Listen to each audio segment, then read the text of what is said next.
The Devil'S Stairway incident was a 1984 search and rescue operation conducted in Greensville, Mississippi.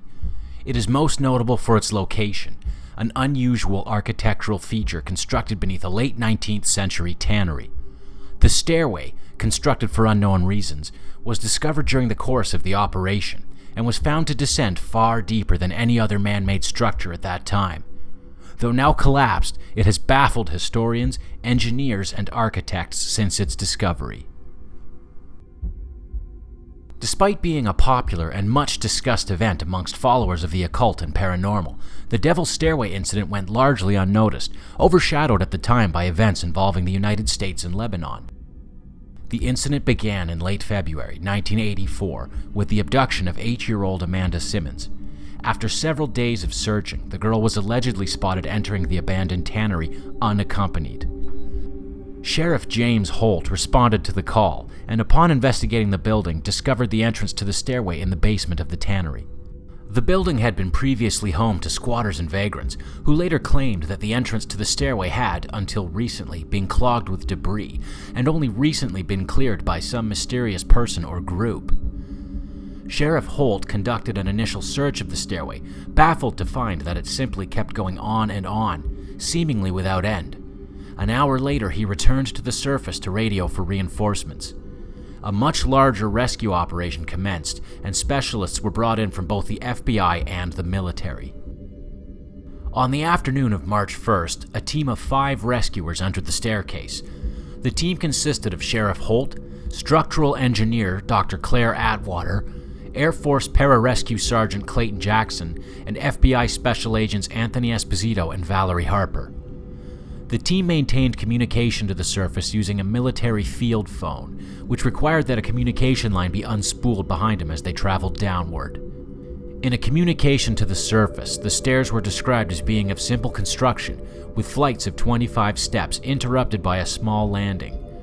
The staircase spiraled downwards, seemingly without end.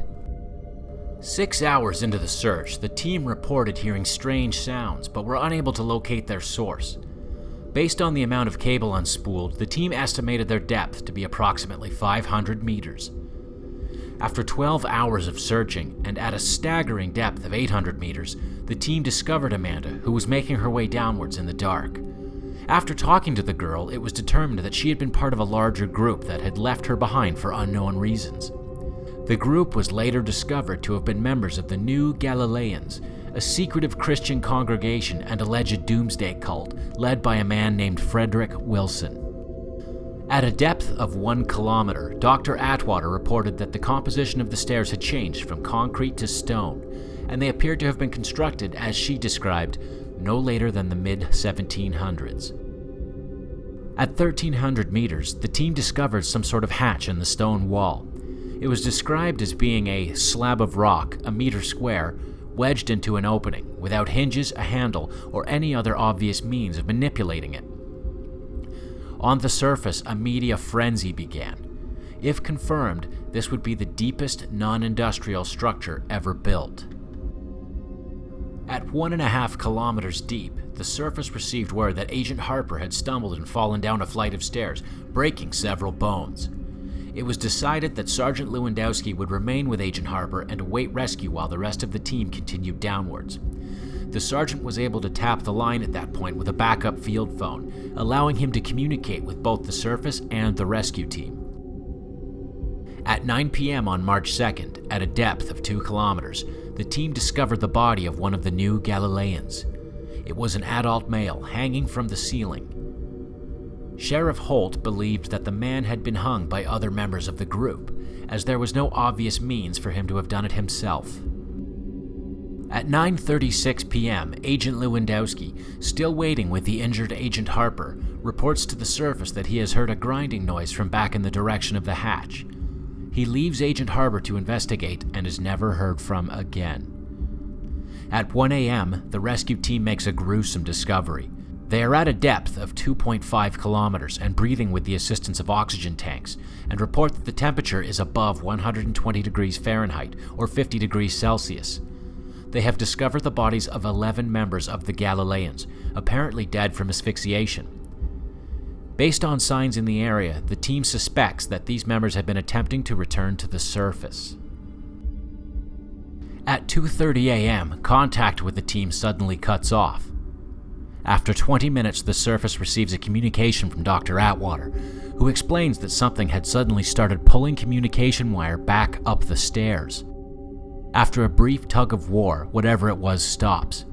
Agent Esposito, who is armed, moves back up to investigate while the remainder of the team continues downward. At 6 a.m., the team reports that they haven't heard anything from Esposito, and assume he is moving upward to check on Sergeant Lewandowski and the injured Agent Harper, who haven't been heard from in hours. They also claim to be hearing unexplained sounds from above and below their position on the stairs. Later that day, at 1 p.m. and an estimated depth of a staggering 3 kilometers, Dr. Atwater reports that the temperature in the stairs has stabilized and they still have not found any trace of the remaining cult members. At 4 p.m., the surface receives a transmission from the phone left with Lewandowski and Harper. It was described by rescuers on the surface as, "Somebody in distress, whimpering. There's a dragging sound and a series of moans." Further attempts to contact Lewandowski are met with radio silence. At 6:11 p.m., at a depth of 3,600 meters, the surface receives a frantic call from Dr. Atwater. She claims that they have encountered Frederick Wilson, leader of the New Galileans. Screaming can be heard in the background. The call abruptly cuts off. On the surface, a second team is preparing to enter the staircase, but are stopped when seismologists detect a faint tremor from somewhere deep below. Engineers are concerned that the stairway may have partially collapsed. Finally, at 7:10 p.m., the surface receives a final communication from Sheriff Holt. The quality is poor and it is believed the comms line has been damaged, but the message is chilling.